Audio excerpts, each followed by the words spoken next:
You're listening to PDR Tool Talk, all about PDR stories, tools, and techniques.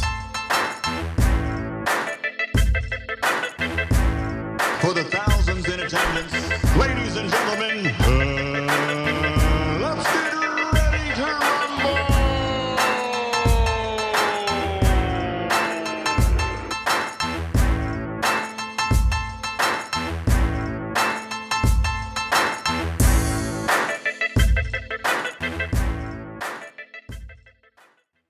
Hey everybody, welcome to another episode of PDR Tool Time.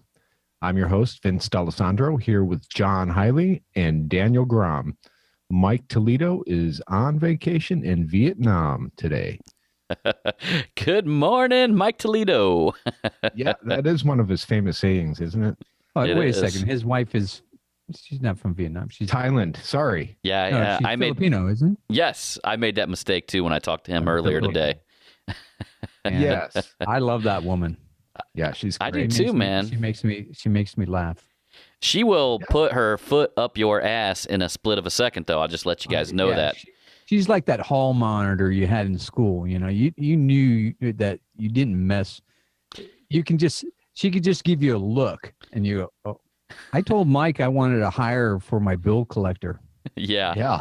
Well, it's funny how like people think about this. People who are married, you got two different types, and Mike and Mary would be a perfect example because Mike is the most laid back, coolest mofo you've ever met in your life, and probably anything anybody asked him to do, he would just say, "Yeah, sure, man. Yeah, cool." But he's got Mary that is the exact opposite. So Mary is basically an attorney without an attorney's license. It's like a perfect combination. So. Yeah, they're a It good is. couple. And the one thing that you guys, if you travel with Mike, you would know that Mike needs a Mary with him 24/7 because he's very You're forgetful. his Mary when he's not with Mary. Yeah, I vacation with Mike and we go to MTE together and stuff like that. And Mike could forget his left arm if it wasn't attached to him. I swear to God, he needs someone to babysit him, and not in a bad way. He's just that, like you said, John, that easygoing that he's like, yeah, sure, whatever. You know, Daniel and Mike and I, we were down in San Diego one time. We had a babysit him that night. Remember that, Daniel? That was fun. We had to show him how to. We can't cook a talk steak. about that. Well, how many times has Mike lost his phone or his wallet? Oh, and the $100 bill in Florida that one time, that's a whole nother story that I can't air.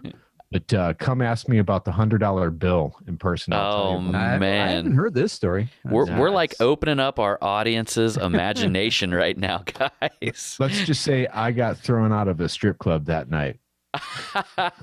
That's the first thing I thought of when you brought that up, dude. $100 bill strip club. Yeah. I'm like, dang, man, you can usually get them going with a stack of fives. Just a heads up Sure. on that. And I was just looking at it. Facebook reminded me of it. It was 10 years ago that $100 bill strip club episode happened. So good old Facebook Right. with their That's good that you're airing this out to the public. Yeah. Okay. Hey, and that's the thing, right? So how's your guys' day going today, right? So has anything eventful happened today at all? Well, it's 110 degrees out here in sunny California. So I've just been using my fresh balls.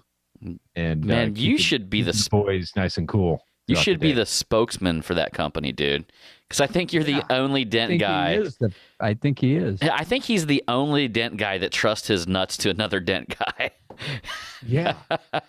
I also use the fresh balls. It is good stuff. Holy It is good stuff, crap, man. we got two of them. You don't have you tried it? I told you that I am not putting other dent guys' stuff on my balls. It's not. He's just using it. It's someone else's company. He's just, promoting it. So I still think there might be a little denatured alcohol added to that mix. Let me tell you what happened. You rub that stuff off. It's all tingly. Yeah. It's like this fresh feeling. It feels like a fresh breeze just waving over your junk. You know what? That sounds like that You're time. sitting on the edge of the cliffs overlooking Hawaii. Dude, that sounds like that time that bottle of denatured alcohol fell on my pants and soaked my nuts. I've had that same happen. thing. Yeah, exactly. Same thing. But that starts to burn. Yeah, I mean, it evaporates really quick. my analogy is like you're sitting on a cliff and you have an angel below gently breathing on your balls. This is hopefully a female angel. Okay, I got a quick little story. Yes. I had a roommate that used to date nothing but strippers, right? And I'm sitting there on the couch watching TV, and he comes jumping out of the bathroom butt naked, and he's hopping with his legs out like he's riding a horse, and he's jumping back and forth. He's going, ow, ow, ow, ow, ow, ow, ow, ow. Can you picture that? And I'm like, I'm looking at him going, what the hell are you doing? And he's like, I put Nair on my junk. Oh, jeez. And it started burning. Oh, ouch, man. That stuff hurts if you. Hear all that Netherlands. Oh my God, It was so funny, man. that is brutal, dude. We should have a Nair challenge at MTE one year with all you bearded fellas. Yeah, right. Whoever puts Nair on their beard and You holds it on their who's arms gonna gets you a know who's $1,000 gonna bill. win that. Well, my beard would probably just deflect it. Yeah. You ever see what Nair does to hair? It actually Yeah, liquefies it it. like- It's weird. It basically melts it, and yeah, that's crazy. I ought to throw some Nair in one of them fresh ball things and give them to people. Give them to other dent guys. Just mix like 10% Nair in with that fresh balls. Yeah. It'd be just enough to make make it look weird. We growing up at our school, we had every Halloween we had a shaving cream party. So all the grades once it got nightfall and everything, we'd go out trick or treating, and we all converged on one street, and thus began the shave cream party. And it was always one bastard that would show up with Nair and start slapping Nair in people's hair, and it was the end of the party. Terrible. Well, guys, so Wait a second. What did you do with the shaving cream? Well, you take the shaving cream can and you melt the tip of it with a lighter, and then you make it a really small little pinhole. And sometimes you would put a pin in the hole of it, and then you'd heat it up. And we're talking like Barbasol back in the day before gels. Okay. And it would shoot like 6-7 feet. It would you shoot each other with that. We'd shoot each other and cover everyone. The whole street was covered in shaving cream. It was awesome. You have 800 kids on a small street with shaving cream fights. It was Very awesome. creative. Yeah. That's yeah, what we used to man. do back in Chi-Town. Hey, that reminds me. No, that reminds me of that Meet the Fuckers or whatever. Falkers. Yeah, Meet the Falkers. How that guy had that shaving cream and Gaylord walked in, you remember, and he had the cowboy hat on. Gaylord, I'm here to clean your carpet. Gaylord, you know what the cowboy hat's for. That's very offensive that you said that. Oh, Gaylord Falker. One of the best movies of all time. Speaking of that, speaking of that, and it's been quite an eventful day to me. I was training my students, and cell phone blew up, and it was Daniel and Mike trying to get a hold of me, and apparently, and I know now that I said something on the podcast that I really didn't know was offensive, in all honesty, and potentially offended an entire nation. So thankfully, most of our listeners are from the American nation, and I didn't offend the American nation, but potentially people that live here. And I do want to apologize for any specifically just if a Vietnamese person that I offended on last week's episode. I do want to apologize to you specifically. Now, I'm not going to apologize for some basically liberal dude out there who's just looking for somebody to point a finger at and basically waiting to be offended by somebody. I'm not going to apologize to that guy. You know what I mean? But I'm going to apologize to anybody I sincerely offended. And I'm also going to say that, I didn't know that it was that offensive, guys. I mean, I've got... I basically was partially raised up by American war veteran that fought in Vietnam, and there was a lot of things and stories and stuff like that when I grew up that he told me that involved, I guess, some slang terminology that the rest of the world definitely could feel was offensive. So in that regard, I just never thought to think of it that way, because a guy that I revered actually was talking to you guys about that. I mean, I was beside him when he died on his deathbed. John, I just want to say And- this. You didn't have any intent behind it. And, people can take anything and, misuse it and give it a new meaning. Nothing has any meaning except the meaning you give it. Right. Doesn't mean the rest of us have to accept it. So if anybody that knows John, has met John, he is not that person. That's not his intent. That's not who he is. So, a lot of people came to your defense, and rightly so. Yeah, and that's all good and golden. I don't want big controversies to break out in the name of me or whatever. But I mean, if we're talking about like Daniel said, like true intent and things like that, that is really truly what matters. That's why I didn't feel horrible about it. I mean, I felt horrible that I didn't understand that was a word that somebody could get offended by, and now I know. But I didn't feel horrible about it in a way like that I intentionally hurt some people out there that are our fans, because I love our fans, and I have good friends that are Vietnamese, like Tan Hun, and I have a lot of people out there that I work with on a regular basis that, man, I love all you guys. I would never want to say something that would affect the relationship I have with our fans. So Sure. if you listen to us, you're cool. When I heard it, I reacted like, oh, because it shocked me at first, but I know you, John, and I know you're not like that, and I knew that it wasn't coming from a malicious Well, yeah. avenue at all. So it's like I didn't even think twice about it again. Yeah, and Vinny, we kind of talked about that because you guys know me so well that I could say something and it just goes past you. And I admit that I'm not a sensitive person. Like, if anything, like I could use a little sensitivity because, like, Are you dead inside? no, I'm not dead inside, but I can, like, here's why. Look, words don't mean a lot to me, Vinny. So, like, because, like, somebody could call me a name and I would laugh it off, It's almost like if you're a bodybuilder and somebody calls you fat, you're just going to laugh about it, right? So, you know what I mean? You know who you are. So, I've worked with myself for so long to know really who I am, that somebody could call me a bearded fat loser and I would literally laugh about it. Like, I don't let a word have power over my life. Sure. Like a word. Good and point. Because of that, I'm unsensitive about other people letting a word take power over their life.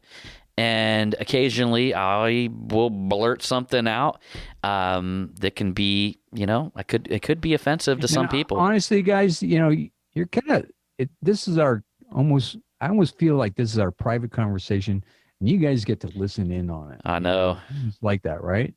Yeah. So Let's move on. Let's get on to our subject. And what is our subject, John? Before we get there, let's get old news. It's just, old news. Really quick. We'll talk about the last episode, which was the accessories episode, the new accessories and what's out there, and what might be overlooked, and how everyone should be getting on these PDR tool company sites and checking out the accessories area and not just the tools. So very useful conversation we had last week with all four of us.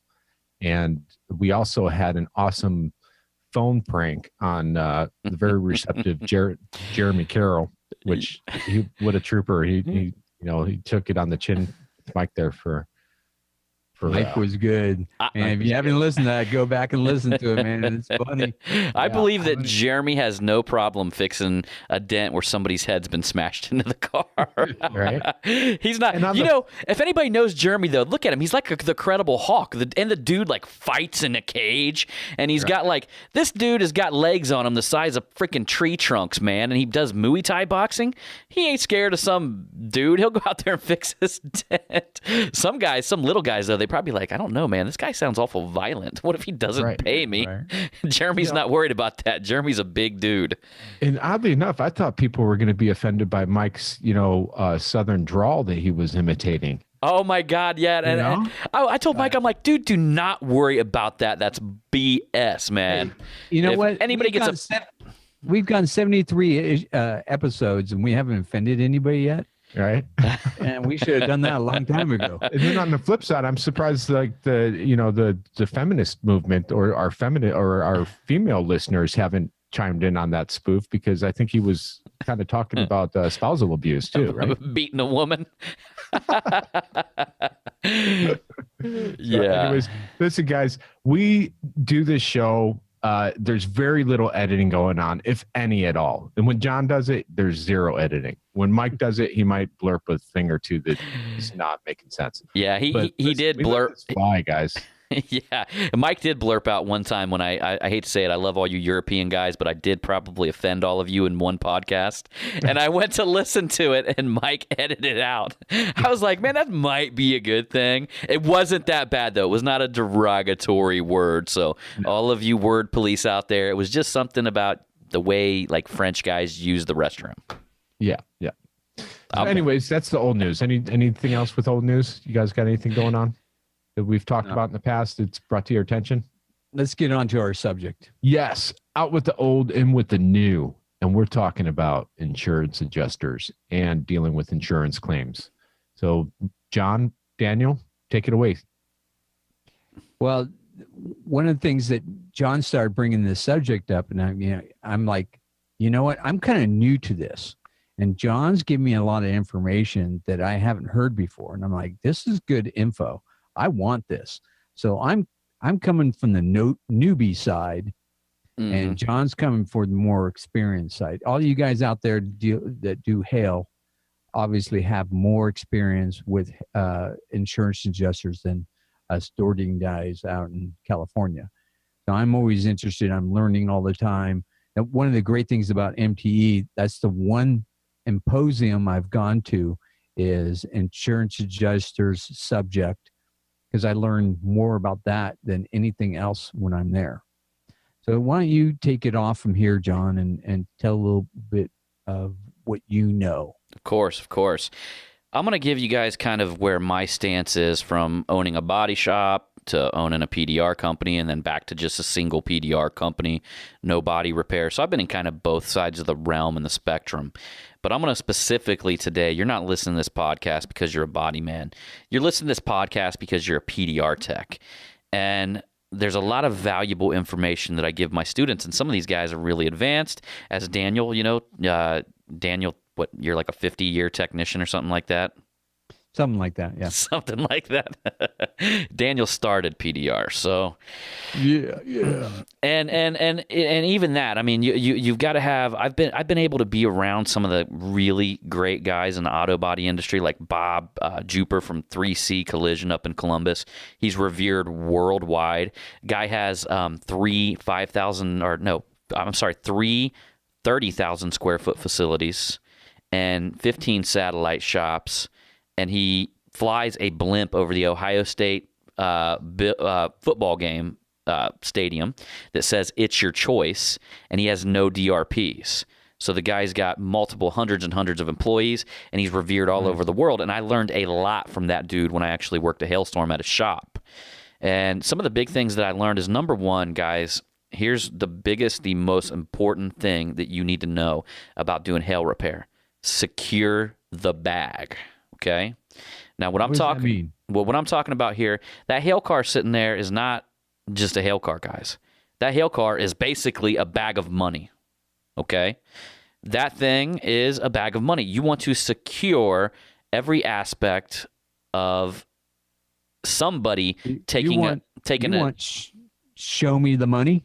I want show me the money, baby. That's, and you want to secure every aspect of that money being somehow either stolen from you by the client, by the customer, you doing all the supplemental work, writing all the estimates and never booking the job.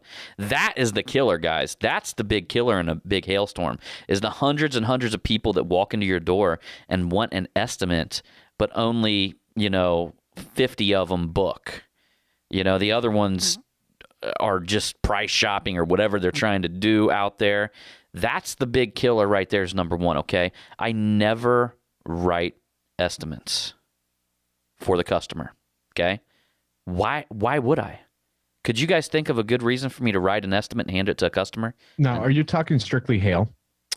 Yeah, I'm talking strictly hail. I'm talking strictly hail damage. I'll write estimates on door dings and stuff like that, but strictly hail damage. You know what my estimate looks like when a customer pulls up to my shop and they want an estimate for the hail repair? I walk out there, I glance over it, and I say, "Yeah, you probably got about $3,000 to $5,000 on that car."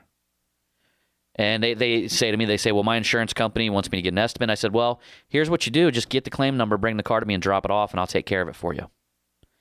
I tell them, I say, I don't see our shop doesn't write estimates. We handle claims. And I explain to them that it takes, 4 hours to write a proper hail estimate. And obviously, guys, it doesn't take that long, but you do have to clean the car to write a proper estimate. You have to bring it in. You have to walk that panel with lights. You have to circle every dent when the insurance company finally gets to it. There's no reason in my book to write a paintless dent removal estimate on a hail damage car. Hand it to them and let them leave. How about this? How about, let me take your car around the back, and then you pull around with their rental car, and you go, here's your rental car. Right. Right. We've got your car all apart. Right. That that's a possibility. There's body shops that do that. There's body shops that do that. Yeah, that's a possibility. But I like to keep it good with my customers and not like freak them out like that. But typically just explaining to them that I'm going to handle the claim for you. I just tell them, get a number. You know what I mean? The days of people going, like an insurance company asking them to go to 3 body shops and get 3 separate estimates are over. Okay, we're all writing estimates on the same platform, okay? And there's no reason why somebody needs to do that. And I explained that to the client. I'm like, there's no reason you have to do that. I said, if I do waste of time. Right. If I've done my marketing properly and I've already pre-sold that customer, they've already watched my 50 videos, they've already watched seen all my testimonials, they became my ideal customer by educating themselves on my company, then they're ready to hand me the keys. And when they're ready to hand you the keys, here's another thing, guys. Pull it in. Have your R&I tech go down and just shred the thing. You know what I mean? Just get it all ready to go. You're going to have to do it anyway. As soon as you get the keys and you got that first paperwork from the insurance company, strip it down, okay? I'm going to give you guys a quick little story that I had. A guy who brought his car to me, had about a $2,700 estimate. I rewrote it for the supplement for like $8,700, okay? Well, when it got dropped off at our shop, I told Alan, I said, strip that thing. Break it down. Let's get it ready to push. And I told the client, I told the customer, I said, we're not going to let your car just sit here and not do anything on it. We want it here so we can get started, do a little work to it. As soon as that supplement got approved, I told Alan, I said, jump on that roof. Alan's about 50% through with the roof. Customer calls me up and he says, hey, John, don't work on my car. I go, Mr. Customer, I said, just a heads up, we're already halfway through your roof and your whole car is sitting here in my shop already taken apart. He says, what? And I say, yeah. It's like, I told you, I'm not going to let your car sit here without any work being done. He goes, maybe you should stop. And I said, well, sir, I just want to let you know, it's going to cost the insurance company $2,800 to pull this out of here the way it is. I got a week and a half indoor storage. I got half a roof done, and I got your whole car taken apart. Totally changed his tone. We fixed the guy's car. He came, picked it up. He was amazed. Blown away. But he just said, hey, man, I own a roofing company. I just don't think it's fair that the insurance companies don't give me the option to shop with the money. Like, they don't write it properly, and I don't have that option to shop with the money. Yeah. They have a deductible. They shouldn't have to worry about the money. Exactly, man. Exactly. So that's number one. Secure the bag on the customer end, okay? Secure that bag of money on the customer end. The next bag is to make sure that you secure it on the insurance end as well. Okay, so here's what you guys got to remember. If you have a shop, a location, when them keys go in your hand, you're in charge now. You say when that car comes and goes out of your shop, you're the boss. You are in charge. That car is in your possession, okay? So now everybody thinks that the insurance companies have a stronger stance of negotiation at that point. They don't have nothing. They are sitting there with nothing to negotiate on. Because number one, you got half the car taken apart. You may have a panel or two fixed that they actually got right on their estimate. And if they come in and want to take that car, fine, take it. Here's a $3,200 bill. Make sure you bring the tow truck because we're not putting the bumpers back on to put the headlights in. Here it is. You want to take it? Here's your indoor storage fees. And rightfully so, guys. Now, I'm not saying this to be a hard ass. I'm saying this because we're running a business here. And rightfully so. Yeah. No, it's absolutely right. And, Paul has wanted me to tell this story for a long time. Paul Corden, our good friend. And about a year and a half ago is when I started doing a lot of insurance claims for PDR, just straight door dings and larger damage. And I called up Paul in a panic. It was right after MT one year. and he was pushing his high prices and stuff. I'm like, I just didn't feel comfortable with it. So I had BMW come in with a dent on the rear quarter panel right by the lip of the wheel well. And I'm thinking, man, this is a good opportunity to push her towards insurance and actually get paid properly to fix this dent. So I told her right away, I said, hey, what's your deductible? She said, $500. I said, okay, well, this is going to be a lot more than $500. And, I called up Paul real quick and I'm like, okay, look, I got this dent and what should I do? And this, that. And Paul gave me his advice and I came back. Long story short, I got her to put it through as a claim, and the insurance adjuster showed up and he's like, oh, you're going to PDR that? I'm like, yeah, I'm going to PDR. No way. You can't fix that. Yeah, absolutely. I can fix that. It's like, okay, how much do you want for it? I go, well, what's the conventional price on it? He's like, well, let me go write it up. But what are you thinking? I go, $1,100. He goes, okay, let me go write it up and see what it'll be conventional. He came back probably about 10 minutes later and said, absolutely, here's $1,100. Go for it. Because you got to figure removing the quarter glass, removing all the trim. It was an X3, I believe it was.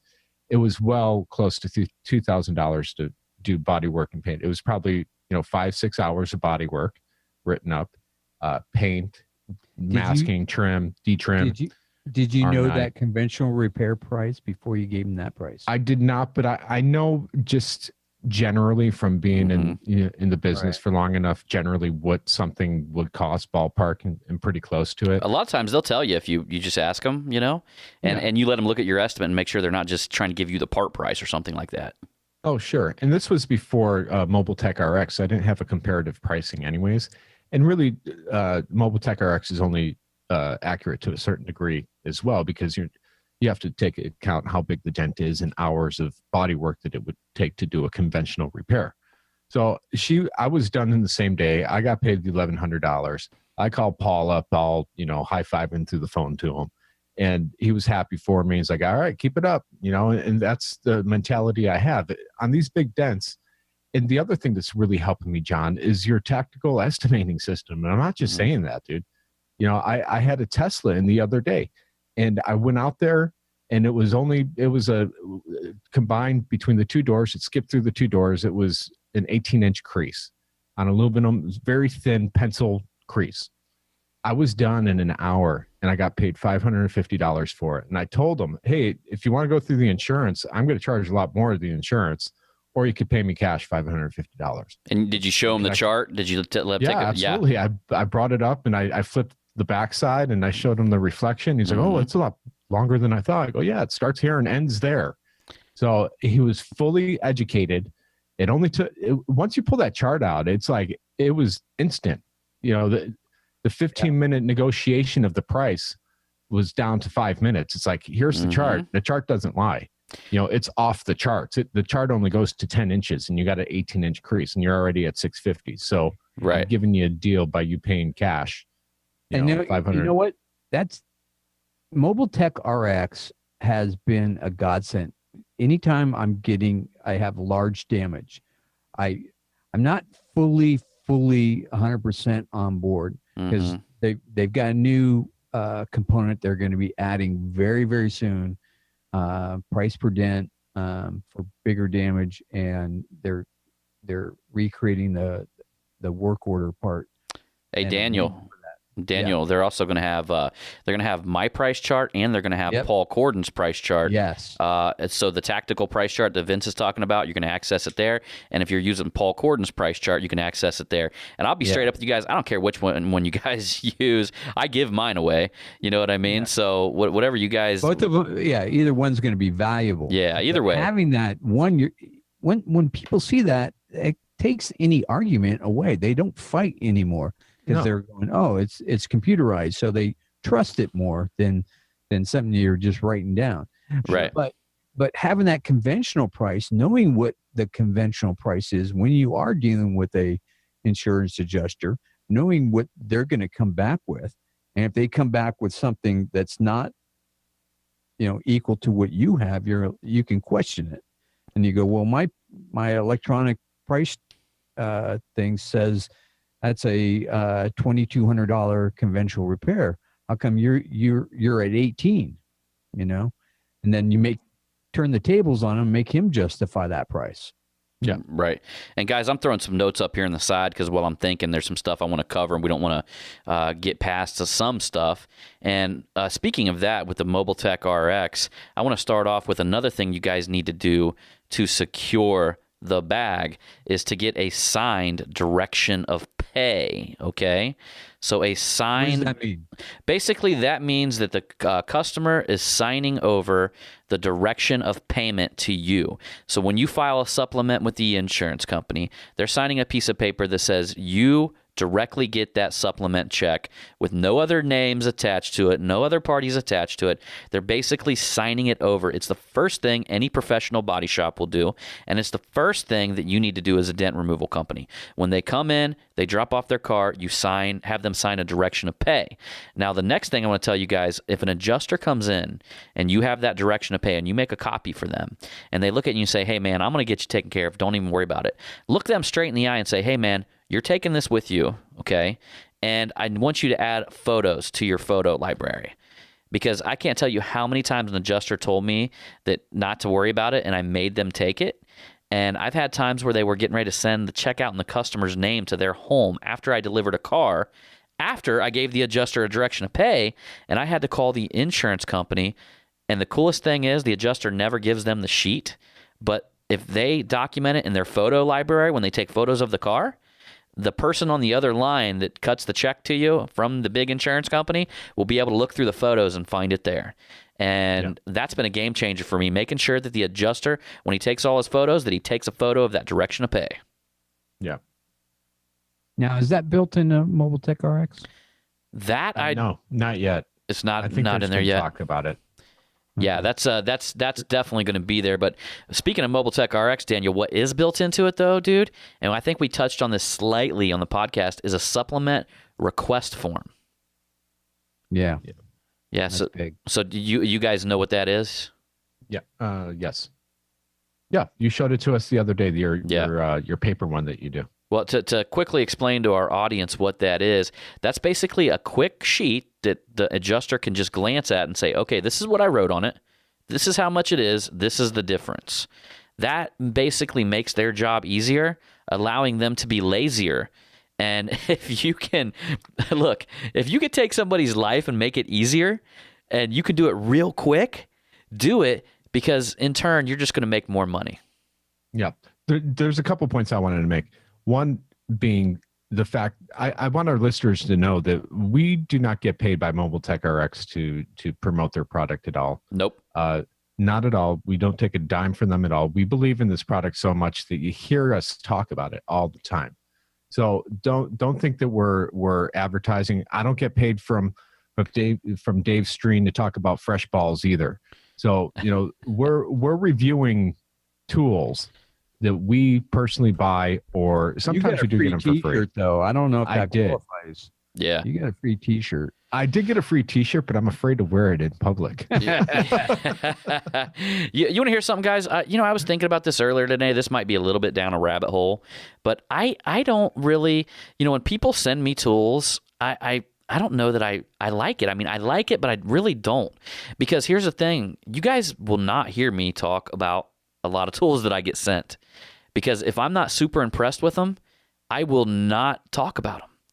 You know what I mean? I have to really, and this is a shout out to all the tool manufacturers. If you guys want to send me something, it's going to have to be impressive to me, or else I'm not going to refer anybody. I'm not going to even talk about it. You know what I mean? Because I owe it to my audience to only give them stuff that I really use.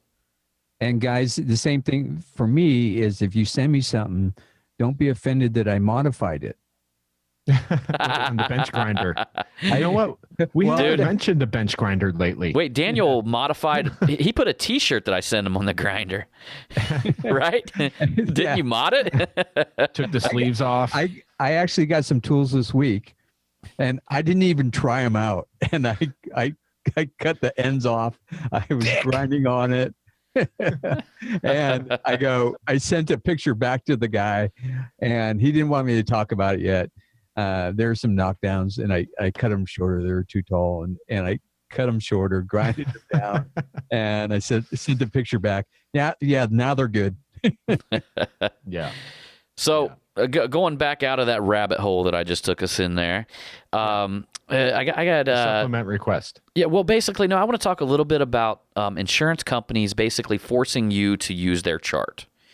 You know what I mean? So we talked a little bit about the supplement request, and you want to make it real nice and easy for the adjusters. Great. That's all good and golden. But when they come in there and they start editing your supplement because they turn their matrix around and they say, hey, man, this is our matrix. This is what we use, okay?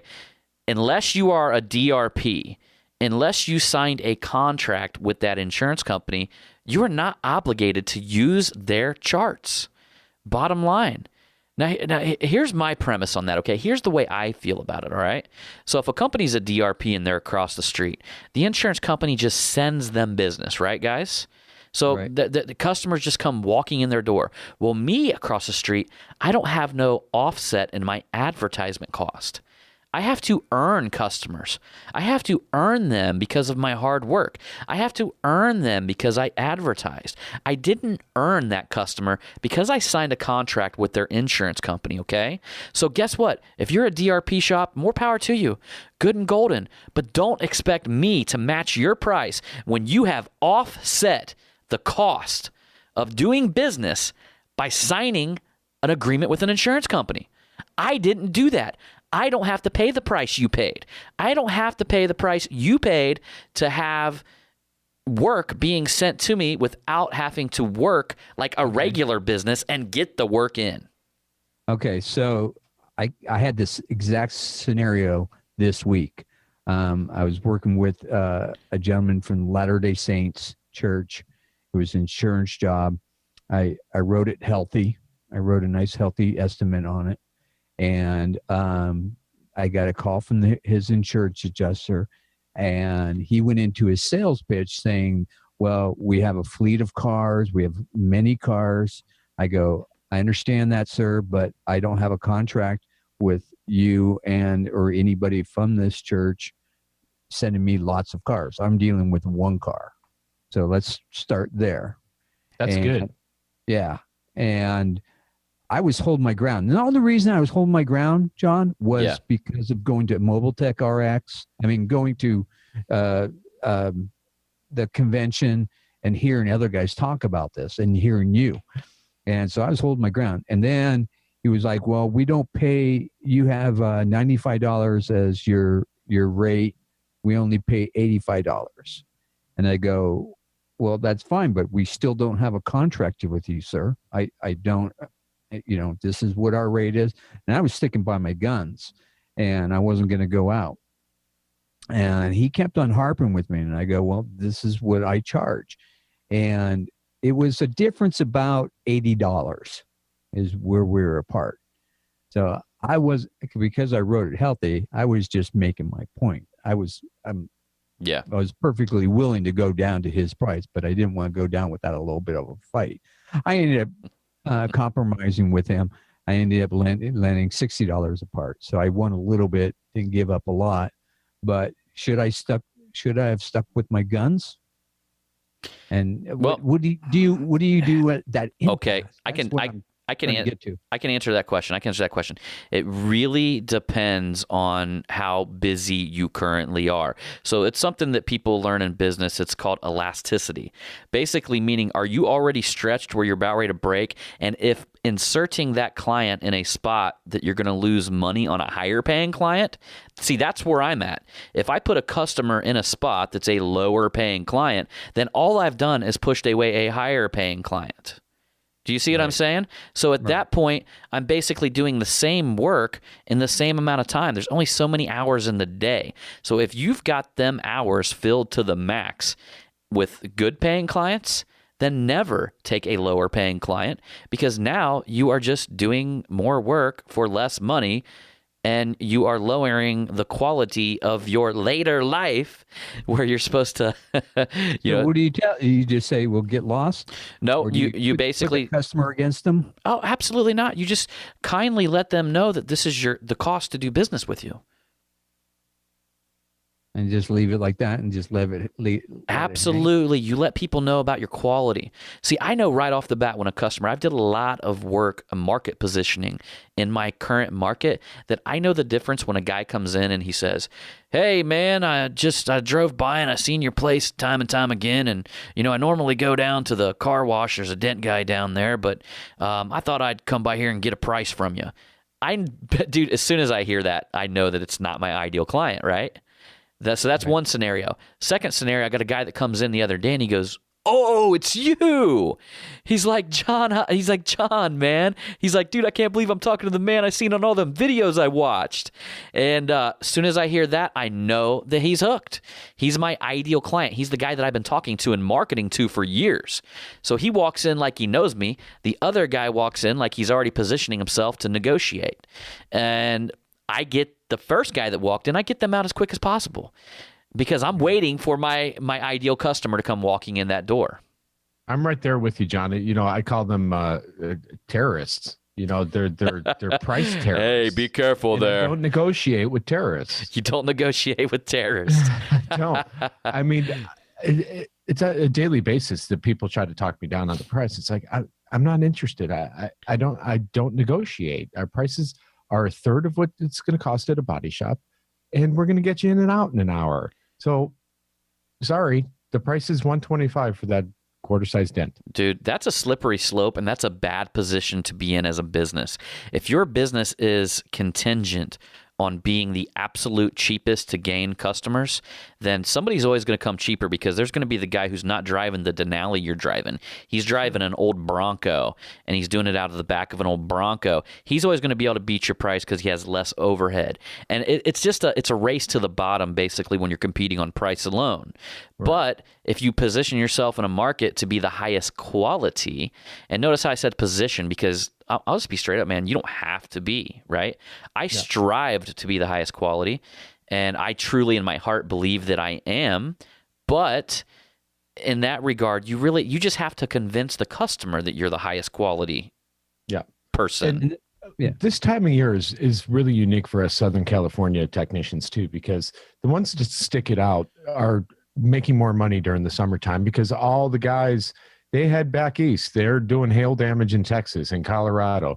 And all of a sudden I start hearing, hey, well, my regular dent guy is out doing hail damage. So I had to get back on the internet and you're top ranked. So I'm going to come to you. And I gain customers when those guys go back east and go do hail.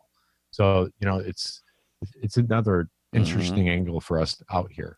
So going back to the insurance deal, look, so here's another thing I want to talk about market positioning, guys. So my ideal client and customer wants to use me because of the quality.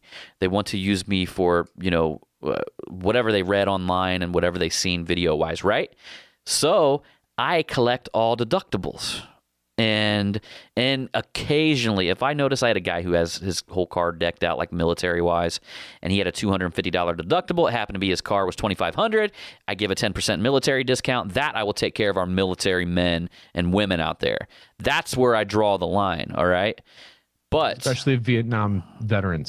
Yeah, right. See, dang it, man. See, I got them all coming to me. They always tell me stories. Full circle.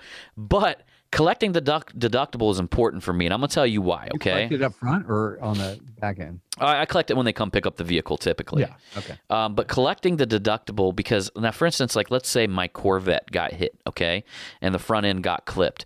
And if I walked into a body shop, and, I was from another town, I just walked into this decent-looking body shop. I said, hey, man, I'm here to, whatever, I want to get the ball rolling and fixing my Corvette, got an insurance claim going, here you go. And they looked right at me and said, cool, man, are you looking to save your deductible?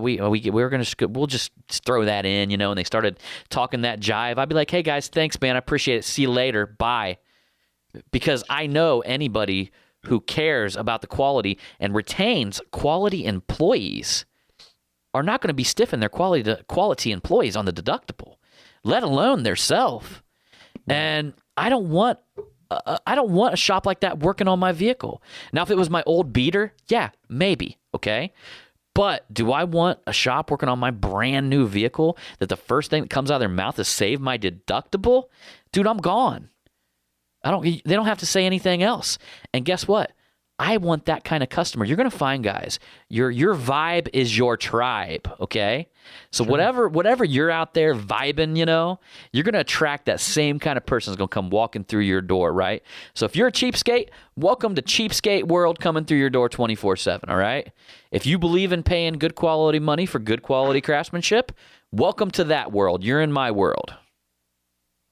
Yes. Very good.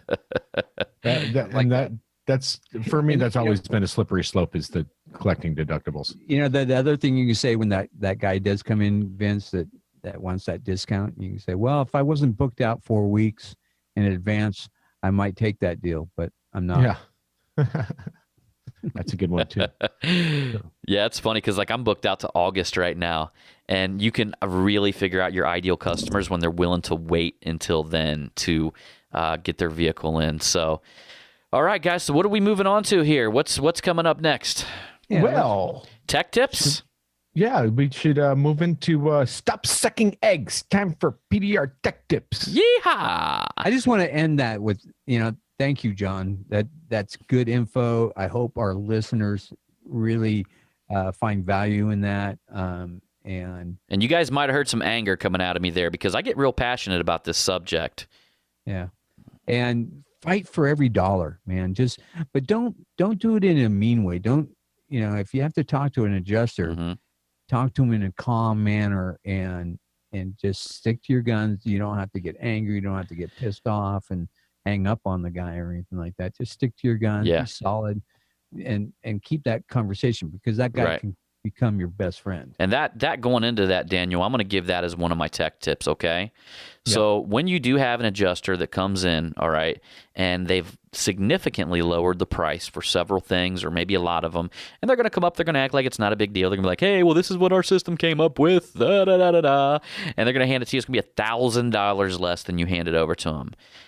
If you have the time, it would really pay off to sit down with that guy and go line after line. Fight every line, man. Go to the first line. If it doesn't match up, fight there. And then go to the next one, because there's like 50 of them lines on that piece of paper. And you work turn in those supplements. Yeah, you work yourself down that line, right? And now here's another trick, guys. If they give you what you want on a bunch of stuff, but they say, I'm not paying $2,000 for a roof, I'm only going to pay you $1,000, and they leave it at that, send in the next supplement when they hit the door. Like when they hit the door, send in number 2 supplement and get everybody started on the rest of the car. And if you have to, deliver it back to them with a dented roof, and you fix the rest of it. I guarantee you they won't go to that level, but you can push them to pay what you need to get paid on that panel. Awesome. Good. That's a great tech tip. Well, I want to take the opportunity for my tech tip to thank everyone that has taken part of the pre-launch of the Magnatech mat. It was highly successful. Everyone got their mats shipped to them. There was a ton of them. I got one, but it was addressed all wrong. No, it wasn't. Yes, in fact, it was. It was addressed all wrong and very, very offensive. Come on. Extremely offensive. Well, I don't even think John noticed what his was addressed to. What was his addressed as? No, it was. You called me Batman on that. I said Batman. I sent it to you guys Batman. Are wondering, dude. You called me Hairy Monkey. Listen, yes, I said Hairy Monkey at Dent Dynamics. Did you guys remember you remember that Ninja dartboard where you could throw stuff at it? Yeah. You know what I mean? You can do that with Vince's Magnatech mat. You can just sit back and throw your tools at it and play a game of checkers on that thing. But throw your magnetic glue tabs. Yeah, yes. Yeah. So that's what I'm saying. It's so powerful. It's night and day from Vince's homemade prototype, which was actually pretty damn good for being a homemade prototype, right? But I stuck it immediately. I noticed a massive difference. Tools just slamped on there and hung on there.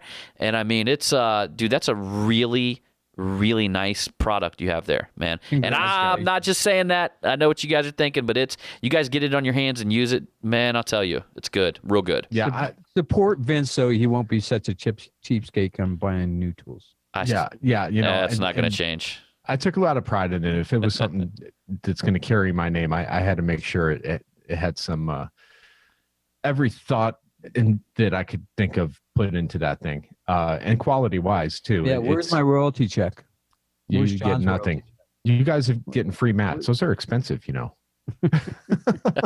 What you guys didn't get that everyone else got were free shirts. So you guys did not get a little care package. Each and everyone that took part of it, I sent free shirts out to guys. Oh no, those are I want a Magnatech shirt. Now I don't have Magnatech shirts yet, but I had a stock of shirts that from. Years you ago sent me another one of them Dent guys have bigger rod shirts. Did I send it to you? Yeah, you did. Yeah. Dude, I've got like 10 of them here. I gave it to my student. And It's so funny. Like one of my students that are here, he's like, my cousin who I work with is kind of hillbilly. So I really think he's going to like this. And he'll probably wear it to Hooters every day. Perfect. So I sent care packages to just about everyone that got a priority mail box because I had extra room in the boxes. So I figured I'm going to get rid of my old stock. You all got shirts. Yeah. Cool, Vince. So I appreciate everyone that had bought it, and it was a successful launch. And please go back on and buy some. Father's Day is right. Actually, this is going to air after Father's Day, so never mind. Buy one for your buddy. Buy one for your son, your daughter. It's not just for dent removal. It's all sorts of things. Hobbyists, all sorts of. If you own a boat and you're taking apart shit on your boat on the water, you don't want your tools to fall into the water. Slap that Magnatech mat down on the boat. It's not going to fall in. Guys that take their sand rails out to the sand. It's heaven forbid you lose a part down into the sand. It disappears. So cool. There's many uses for it, and I'm looking forward to all the cool pictures that everyone does with the mat and shows its uses. Thank you again. Go ahead, nice. Daniel. So my tech tip is, okay, you guys get your first metal knockdown, right? Well, I think it needs to be treated. And what you do is you take a nice hardened hammer. I got a nice snap-on sand-filled hammer, and you take that metal knockdown. And I've got my vise, and on the vise it has a flat panel of hardened steel. And you hammer on your knockdown, and what you're doing is you mushroom that tip a little bit. You sit there and you hit it, and it kind of smooths it all out, smooths those edges out. These guys can't polish them out perfect and everything, but if you do that, it kind of treats it a little bit. And I find that it does a nice job. You know what, Daniel? That's a really good point because there's a lot of knockdowns out on the market now coming out. And I've noticed that the majority of them do need some modifications when you first get them just to make sure that you're not marring paint. Where I came up with the idea is I looked at my VIP, and I've been using that thing for a long time. And I realized that it had mushroomed a little bit over the use over 6 months. And I was like, why don't I just, rush that process and just put it on a piece of hardened steel and hammer it. Yeah. And then throw it on your drill and get some 2000 grit and polish it back up. Yep. Yeah. Yes, that's great. Thanks, Daniel, for that tech tip. Well, anyone else have anything else to say before we wrap up this episode of PDR Tool Time? Oh, yeah. Hey, when I was talking about fighting every line with an adjuster, I used this thing that was talked about during the Russians always talk about it during the German invasion of the Russians. A Russian would lose his living room and fight for his kitchen. And that's what you got to do. All right. So bill them till they holler and then back it down $1, son. It's America. Nice. Remember that. It's America. Yeah. Well, thanks for tuning into this episode number 74 of PDR Tool Time. Make sure you check out our past episodes. And John, what do you got to say? Join the frickin' revolution. Daniel. And guys, level up your tools. Thank you. We'll see you on the flip side.